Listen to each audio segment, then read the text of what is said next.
at 7:18 is stopped due to a mechanical failure. Round Lake, there's a collision 120 at Fish Lake Road. Travel times are rising on the inbound Kennedy with routine congestion. It's 23 minutes O'Hare to downtown, outbound 21. Inbound Eisenhower traffic is heavy Manheim to Des Plaines Avenue. It's 32 minutes 390 to downtown.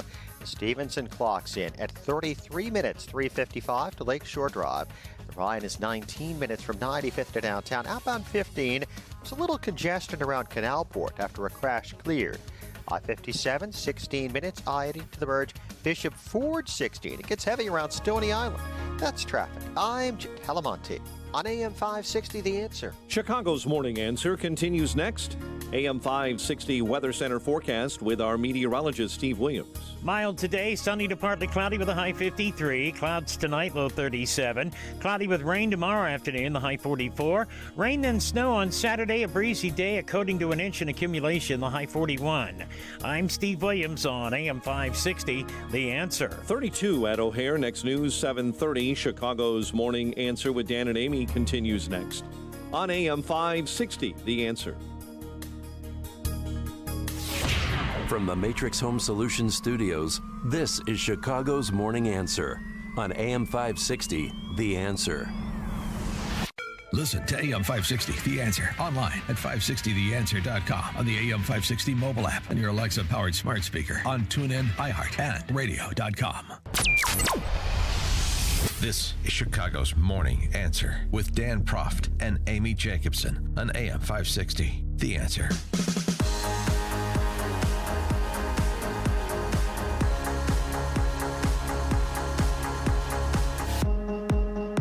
Good morning, Amy Jacobson, in for Sean. I'm sorry, in for Dan Proft is Sean from Elmwood Park. Hi, Sean. How are you? It's true. Stop texting me during the break. We're doing a radio show together, damn it.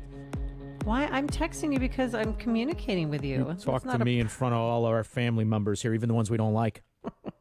Well, this next guest you're going to love. His name is Evan Williamson, and he works for a pharmaceutical company and data analytics, but he's also a father of a first grader, and he is hands-on doing his best work to try and reopen schools. He lives in Libertyville District 70, which is a K-8 school serving about 2,000 students. And listen to this. In July, 80% of the Libertyville parents and 90% of the Libertyville teachers wanted to return for in-person learning.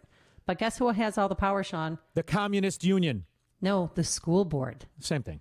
So now he and other like-minded parents are running for school board in April of 2021. And with that, let's welcome Evan to the program. Good morning, Evan. How are you? Good morning. I'm great. Thanks for having me. Good. So when did you realize, you know what? This isn't going to do, and I'm going to have to run to be in a position of power so that you can make decisions for the future of your children? Absolutely. We've been working on this since the summer, since July, as you mentioned. I think it became clear starting in August and September that if we wanted to have real change, we needed to take it into our own hands and really put together a platform and a campaign to put kids first and take power back in the school board. So Evan, what if? Oh yes, go. No, Sean, you go. Evan, I have a question. It's been bothering me. I mean, I could tell you're obviously a smart guy. You sound like a young guy. I don't know how old you are. Everyone sounds young when you're over 50.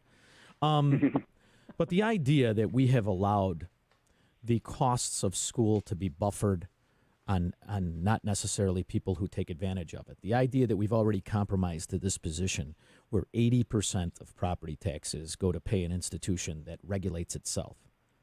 Can you really fix it by winning a school board position, or doesn't the whole damn system need to be blown up? You know, I think that we in Libertyville here have always historically had great public schools. I myself am a product of those public schools, going to Oak Grove School and then Libertyville High School. And I really think that there is a real value to public education. And I think having that option for either public or private for students would be great. And we just definitely want to make sure that we have our opinion and our point of view represented here in our public schools in Libertyville. And when you run for school, I mean, are you knocking on doors? Are you going? Is it an email campaign? What's your focus? Absolutely. We've focused on social media. We have a very vibrant Facebook group of parents who have been really articulated for in-person learning. Just this past Sunday, we had an event in Cook Park in Libertyville where we collected canned food and goods for pads and collected signatures talked to our constituents. So we're really getting the word out there about our point of view on schools and really focusing on in-person learning, as well as bringing our education forward, things like STEM and foreign language. And you're in the classrooms, though, aren't you? Helping the superintendent to put the desks 6 feet apart and things like that. Just tell Absolutely. us. We reviewed the capacity plan that was put together by our district and their architect, and really found that we thought we could fit more students into the classrooms and keep them 6 feet apart, follow all of the social distancing guidelines that are put forth by the state. So I worked with an engineer who's a close friend of mine. We met with the district architect and facilities and talked through all those issues. We're really here to be partners to get kids back in school because we think it's really critical for them to be in person and learning. Are you for school choice, or should people be condemned to the schools in which their zip code is, and should they be stripped of their choice to send their kids to private school? I'm very strongly in favor of personal choice in a lot of areas of my life, and I think having a choice in schools can only benefit the students, allowing families to make the best decisions for themselves.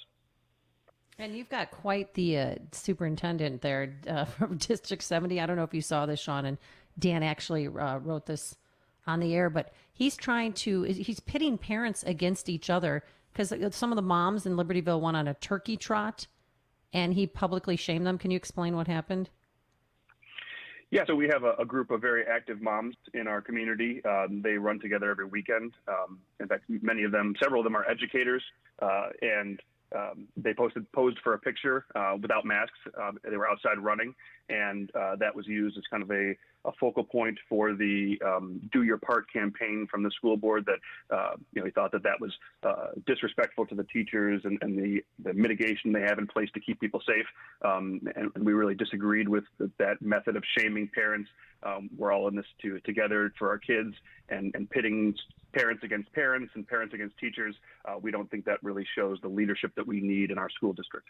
When the teachers union is set up to protect the incompetent, when the teachers union is set up to undermine the parents and to some extent even the school board, is there ever an opportunity, do you see in the future, where what I think is a Marxist organization, the teachers union, can it be broken, or do they forever have a hold due to the massive profits they've been able to extort and then recycle by buying politicians?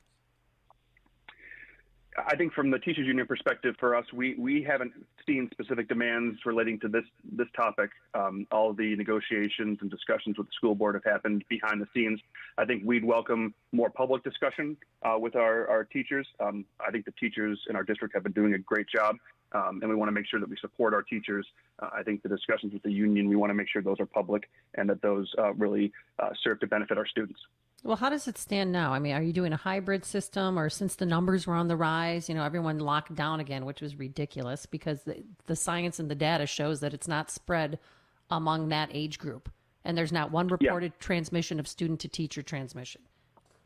Absolutely. So, and those are definitely the data points that we were presenting. We were able to push for the school board to go back in hybrid. That started in early November. So that decision was made at the end of October, just as cases were starting to rise. We did really advocate that there's really no link between community transmission and the safety of schools. We know that schools are safe for students and teachers. So we're in a hybrid. For the elementary, it's 2 hours and 15 minutes in person a day. And for our middle school students, it's 2 days a week.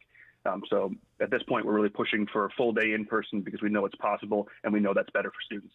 I mean, look what's going on in Europe. They had the second round of lockdowns, and Boris Johnson said, I will never do what I did to the kids last March. And, kindergarten through university, that it's still open. So I don't know why we're fighting for 2 hours a day. That's nothing. That's ridiculous, don't you think? I agree. The United States is really an outlier right now in the world when it comes to our approach to schools. There are many schools in Europe that never closed. And I think we've seen, we get a lot of really good data from those schools about the safety. And we've seen in Europe, they reopened in August for their fall term. And I think we've seen the same results everywhere, that schools are safe, students and teachers are safe, and we know that in-person learning is really critical for student development. By every metric, it seems that private school produces a better product at half the cost, some cases a little more. Why do you think that is?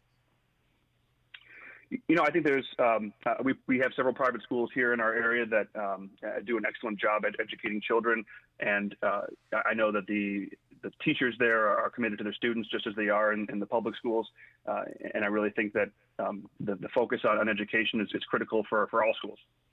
All right. Well, thank you so much, and good luck. I know the race is in April 2021, but that'll be here before you know it, right? Absolutely. I really appreciate the time. Thank you. All right. Thanks. Evan Williamson, he works for a pharmaceutical company, and he is also running for school board in Libertyville, and he joined us on our turnkey.pro answer line.